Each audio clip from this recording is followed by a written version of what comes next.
February 24th, 2025, a day that will be etched in the annals of global trade history. From the Oval Office, President Trump issued a decree that sent shockwaves across the world. New tariffs on steel and aluminum imports, a staggering 25%, were to be levied with immediate effect. The target? Every single nation exporting these metals to the United States. The message was clear: America first, no matter the cost. The world watched, stunned, as the news reverberated through the corridors of power. This was not a negotiation, not a warning shot.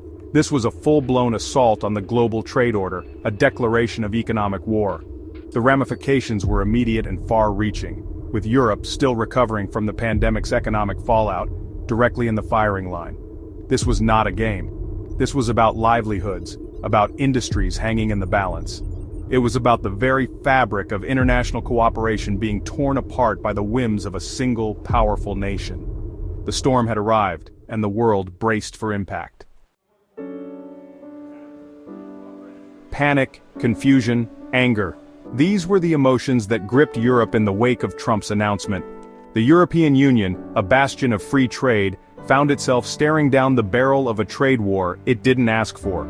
The very foundations of the transatlantic partnership, built over decades of cooperation and shared sacrifice, seemed to crumble overnight. From Brussels to Berlin, Paris to Rome, the message was clear. This was an attack on Europe's economic sovereignty. The tariffs, they argued, were not just about steel and aluminum. They were about sending a message, about bullying the world into submission. They were, in essence, a direct affront to the values of free and fair trade that Europe held dear. The European Commission, the EU's executive arm, vowed to respond with strength and unity. This was not the time for internal squabbles or national self-interest. The survival of the European project, they argued, depended on presenting a united front against this unprecedented challenge. The question was, how? Spain, a country still grappling with its own economic vulnerabilities, watched with a mixture of trepidation and defiance. The Spanish steel industry, a vital cog in the nation's industrial machine, was now staring down the abyss. Hundreds of thousands of jobs, entire communities were at risk. The economic fallout threatened to derail Spain's fragile recovery. The Spanish government, caught off guard by the suddenness and severity of the tariffs, scrambled to formulate a response. Calls for calm were juxtaposed with vows of retaliation. The mood was tense, a potent cocktail of fear and anger simmering just below the surface. This was not just about numbers on a balance sheet. This was about real people. Families whose livelihoods were being held hostage by a political game of chess being played out on the global stage.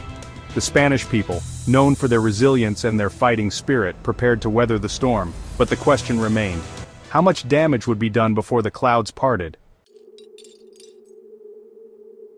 Section 4, Collateral Damage, the Global Economy Reels. The impact of Trump's tariffs extended far beyond the shores of Europe.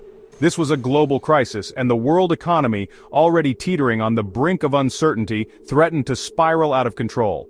From Canada to Mexico, the United Arab Emirates to China, nations watched with a mixture of apprehension and anger. These tariffs, they argued, were not just bad policy. They were reckless and irresponsible. They threatened to unravel the delicate web of global trade that had taken decades to build, throwing the world back into an era of protectionism and economic isolationism. The consequences, they warned, would be dire. The International Monetary Fund, or IMF, warned of a global trade war, with tit-for-tat tariffs leading to a downward spiral of economic contraction. The World Trade Organization, or WTO, the arbiter of global trade disputes, found itself caught in the crossfire, its authority and legitimacy challenged by the unilateral actions of a superpower. The world held its breath, bracing for the worst. Section 5, Market Mayhem, a roller coaster of reactions. The financial markets, ever sensitive to whispers of uncertainty, reacted with predictable volatility. Stock markets around the world plunged, wiping out billions in shareholder value. The euro, already weakened by the ongoing economic uncertainty, tumbled against the dollar. Safe haven assets such as gold and government bonds soared in value as investors sought refuge from the storm. In Europe, the reaction was swift and brutal. Shares in ArcelorMittal, a multinational steel and mining giant with a significant presence in Spain, plummeted by almost 3%. The company, caught in the crosshairs of a trade war it didn't ask for, warned of plant closures and job losses. The chaos in the markets was a stark reminder of the interconnectedness of the global economy. Every action, no matter how well-intentioned, had unintended consequences. And in this high-stakes game of economic chicken, there were no winners, only losers. Section 6, a call to arms, Europe prepares to retaliate. The European Union, facing an existential threat to its economic model, had no choice but to respond. France, long a vocal critic of Trump's protectionist policies, led the charge, urging the European Commission to impose immediate retaliatory tariffs on U.S. goods. The message was clear: Europe would not be bullied, and it would not stand idly by while its industries were decimated. Germany, while urging caution, also voiced its support for a firm response. The time for dialogue was over, they argued. Trump had shown his hand, and Europe had to respond in kind. The consensus was clear. This was a fight that Europe could not afford to lose. The question was not if, but how, Europe would retaliate. A tit-for-tat tariff war, while tempting, carried the risk of spiraling out of control. The challenge for European leaders was to find a measured response, one that sent a clear message to Washington without causing further damage to the global economy. The stakes had never been higher. Section 7. The looming shadow of a trade war, a world on edge.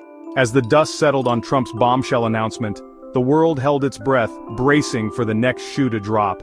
The threat of a full-blown trade war, once unthinkable, now loomed large, casting a long shadow over the global economy. The consequences, economists warned, would be catastrophic. Trump, seemingly unfazed by the global outcry, doubled down on his rhetoric, hinting at further tariffs on a range of goods, from semiconductors to pharmaceuticals, oil to gas.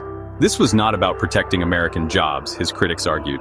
This was about isolationism, about dismantling the global order that the United States itself had helped to create. The world watched, a mixture of fear and fascination, as the drama unfolded. Would cooler heads prevail, or would the world be plunged into an abyss of economic uncertainty? The answer, it seemed, lay in the hands of a few powerful individuals, their decisions carrying the weight of history on their shoulders. The world waited and hoped for a glimmer of hope in the gathering darkness.